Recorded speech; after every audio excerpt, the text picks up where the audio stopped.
नमस्कार भाइयों। आज की इस वीडियो में हम लोग जानेंगे कि आयुर्वेद के प्राचीन वैज्ञानिकों के अनुसार, आयुर्वेद के महान वैज्ञानिकों के अनुसार ब्रह्मचारी का भोजन कैसा होना चाहिए।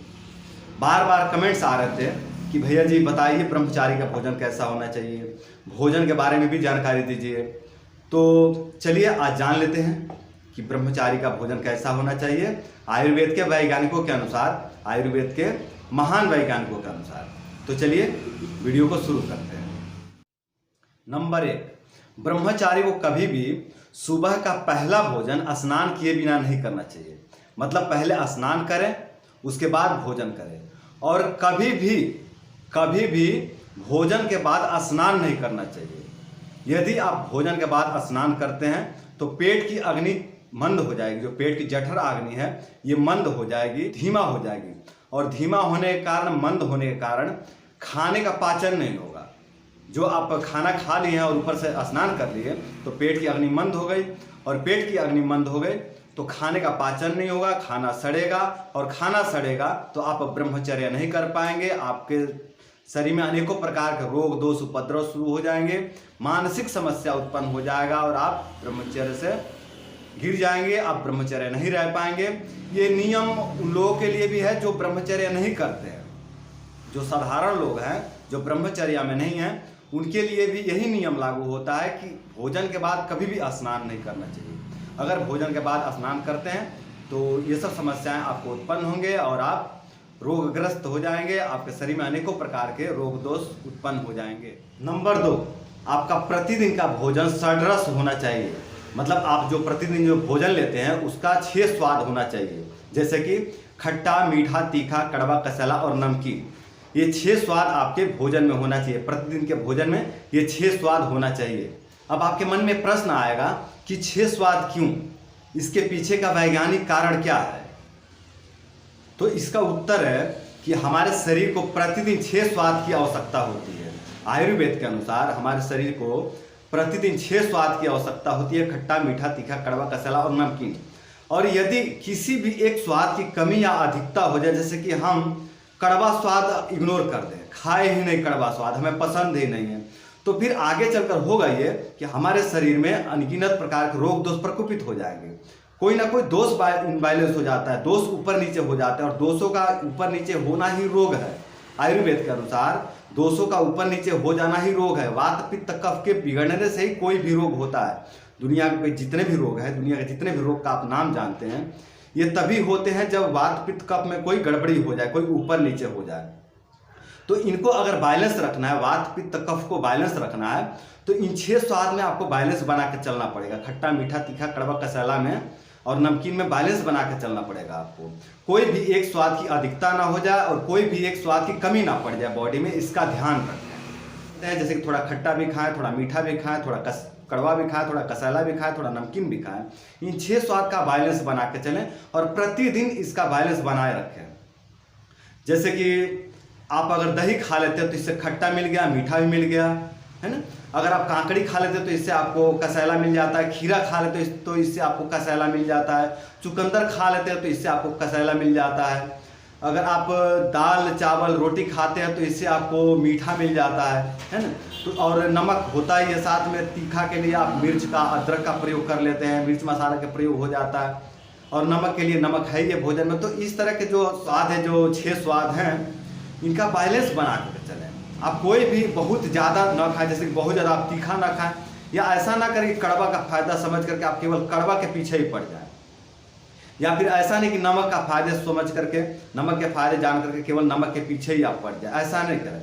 सबको बैलेंस बनाकर खाएं, इतना बैलेंस बना करके खाएं कि शरीर के जो कि विटामिन बराबर बने। अगर किसी स्वाद की कमी हो जाए ना, अब आधुनिक डॉक्टर के अनुसार अगर हमारे शरीर में किसी स्वाद की कमी हो जाए तो किसी ना किसी विटामिन की कमी हो जाता है, और विटामिन की कमी होने के बाद फिर शरीर में रोग होने लगते हैं।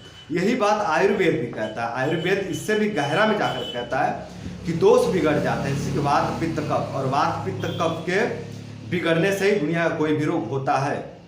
तो इसलिए आप अपने भोजन को इतना संतुलित बना करके लें कि इसमें थोड़ा खट्टा भी हो, थोड़ा मीठा भी हो, थोड़ा कड़वा भी हो, थोड़ा कसैला भी हो, थोड़ा नमकीन भी हो।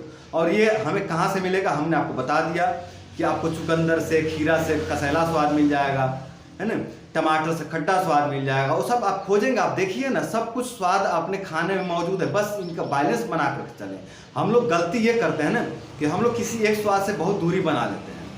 कभी डॉक्टर ने बोल दिया कि मीठा स्वाद मत खाओ, तो हम मीठा से बहुत दूरी बना लेते हैं, या फिर डॉक्टर ने कभी बोल दिया कि खट्टा स्वाद मत खाओ, खट्टा स्वाद आपके लिए ठीक नहीं होता है, तो हम खट्टा से बहुत दूरी बना लेते हैं। और इस तरह से किसी एक स्वाद से दूरी बनाने की वजह से हमारे शरीर में उस स्वाद की कमी हो जाता है, और उस स्वाद की कमी होने से किसी न किसी दोष की वृद्धि हो जाता है शरीर में, या किसी दोष का क्षय हो जाता है, जिसके कारण हमारे शरीर में अनेकों प्रकार के रोग दोष व्याधियाँ जन्म लेने लगते हैं, अनेकों प्रकार के शारीरिक और मानसिक रोग हो जाते हैं। तो अगर हम इस स्वाद का बैलेंस बना करके चलते हैं तो हमारा शारीरिक और मानसिक स्वास्थ्य बना रहेगा, और हम लंबे समय तक स्वस्थ रहेंगे, लंबे समय तक युवा बने रहेंगे। नंबर 3, कभी भी भोजन करने से पहले भोजन को हृदय से प्रणाम करें। भोजन थाली में आ गया है, आप लेके बैठ गए उसको ग्रहण करने के लिए, तो पहले उसको प्रणाम करें, फिर ग्रहण करें। अब जो थोड़े नास्तिक टाइप के जो भाई हैं, जो नास्तिक टाइप के जो लोग हैं, वो कहेंगे भोजन को प्रणाम करें या ना करें, इससे क्या फर्क पड़ता है। लेकिन मैं कहना चाहता हूँ बंधु कि फर्क पड़ता है, बहुत फर्क पड़ता है, क्योंकि भोजन में ऊर्जा है। भोजन क्या है? एक ऊर्जा है, साक्षात ऊर्जा है, वो जीवित रूप में है। जिसमें ऊर्जा है वो जीवित है। आप सीधे सीधे सिद्धांत समझ लीजिए बंधु कि जहां भी ऊर्जा है वहां पे जीवन है। भोजन में ऊर्जा है तो वहां पे जीवन है, और जो वहां पे जीवन है ना, उसी को परमपिता परमात्मा कहते हैं बंधु। उसी ऊर्जा को परमात्मा कहते हैं। हम लोग उसी ऊर्जा का पूजा करते हैं। तो परमात्मा को प्रणाम करने में संकोच कैसा? पहले प्रणाम करें भोजन को, परमात्मा को प्रणाम करें, और उसके बाद भोजन का ग्रहण करें। नंबर 4, कभी भी भोजन करने से पहले 1 लोटा या 1 गिलास पानी न पिए, और भोजन के बाद भी 1 लोटा या 1 गिलास पानी न पिए, भरपेट पानी न पिए। हाँ, भोजन करते समय बीच बीच में आप थोड़े थोड़े घूट घूट करके पानी पी सकते हैं। अगर आप इस नियम को फॉलो करते हैं तो आपके पेट की अग्नि अच्छी बनी रहेगी, बहुत ज़बरदस्त बनी रहेगी, जिसके कारण आप जो खाते हैं वो पाचन हो जाएगा अच्छे से।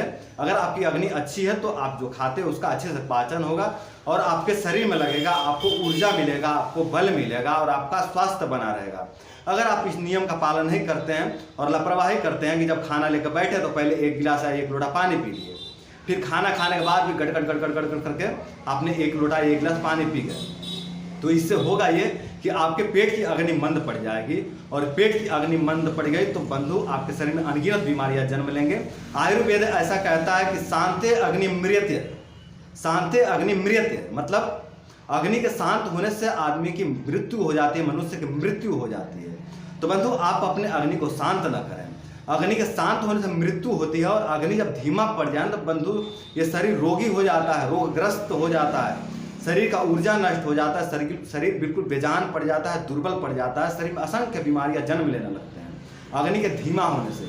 और अग्नि के शांत हो जाने से मनुष्य की मृत्यु हो जाती है, ऐसा आयुर्वेद कहता है। तो कभी भी इस तरह की गलती ना करें, भोजन करते समय घूट घूट करके पानी पिए, ये अच्छा नियम है। लेकिन भोजन के पहले या भोजन के बाद में 1 लोटा या आधा लोटा या 1 लीटर तक पानी न पिए। नंबर 5, ब्रह्मचारी को कभी भी मांस, मछली, अंडा, शराब का सेवन नहीं करना चाहिए।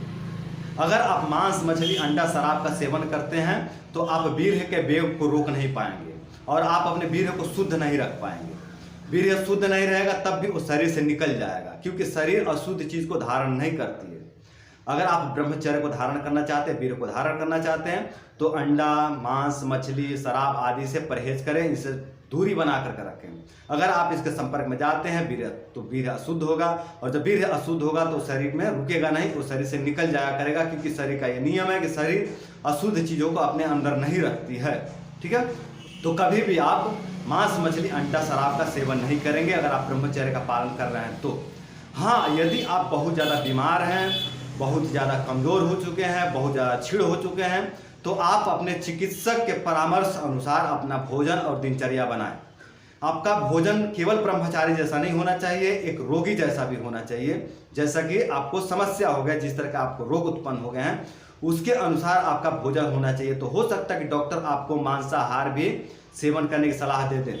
तो अगर डॉक्टर मांसाहार की सलाह देते हैं, अगर आप ब्रह्मचर्य का पालन कर रहे हैं, और बहुत ज़्यादा बीमार हो चुके हैं, बहुत ज़्यादा छीड़ हो चुके हैं, और आप किसी डॉक्टर के संपर्क में गए हैं, इलाज करवा रहे हैं, और डॉक्टर कहते हैं कि मांसाहार का सेवन करिए, तो आप मांसाहार का सेवन जरूर करिए और अपने जीवन की रक्षा करिए। जीवन के साथ खिलवाड़ मत करिए।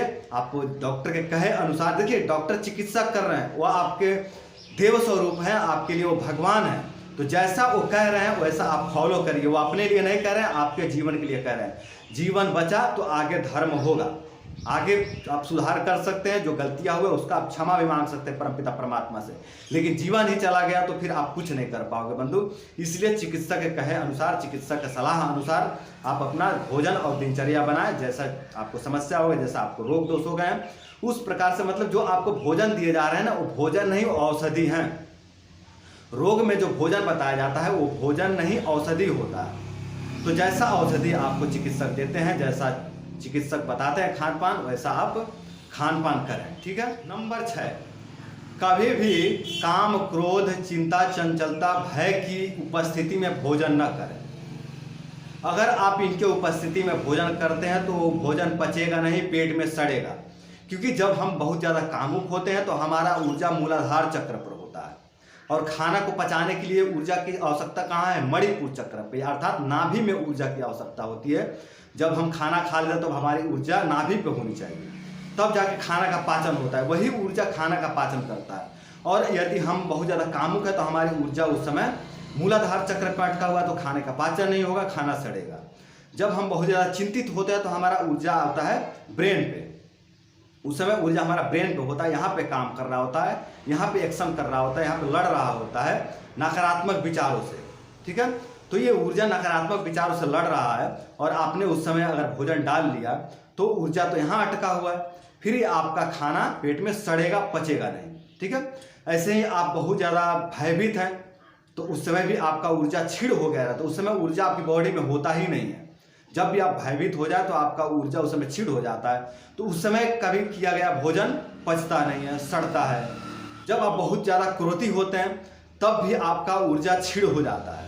जब बहुत ज़्यादा आप क्रोध हो जाए तो आपका ऊर्जा छीड़ हो जाता है, और आपके शरीर में पित्त दोष का प्रकोप हो जाता है, बहुत ज़्यादा पित्त दोष का प्रकोप हो जाता है। तो उस समय जो आप भोजन करेंगे वो भी भोजन जा करके पेट में जल जाएगा, वो पाचन ही नहीं होगा, वो जा करके भोजन पेट में जल जाएगा, और उससे आपको कुछ नहीं मिलेगा।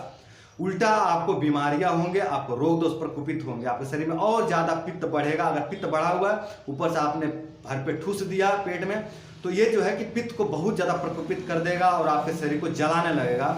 ये बाद में रक्त पित्त में परिवर्तित हो जाएगा, बाद में आपके अल्सर या कोलाइटिस जैसे समस्या को प्रकट कर देगा, अल्सरेटिव कोलाइटिस जैसे बीमारी को जन्म दे देगा, संग्रहणी IBS जैसे बीमारी को जन्म दे देगा। तो कभी भी काम, क्रोध, भय, लोभ, चिंता, चंचलता के उपस्थिति में भोजन न करें। भोजन तब करें जब मन शांत हो। मन हो सकता है कि अशांत हो, पर अब भोजन करने जब बैठे तो थोड़ा शांत हो जाए, थोड़ा 2 मिनट पहले परमपिता परमात्मा का स्मरण करें, थोड़ा उनको पहले प्रणाम करें, भोजन जो आपके सामने आया उनको प्रणाम करें, आंख बंद करके मन को थोड़ा शांत करें, उसके बाद भोजन का ग्रहण करें।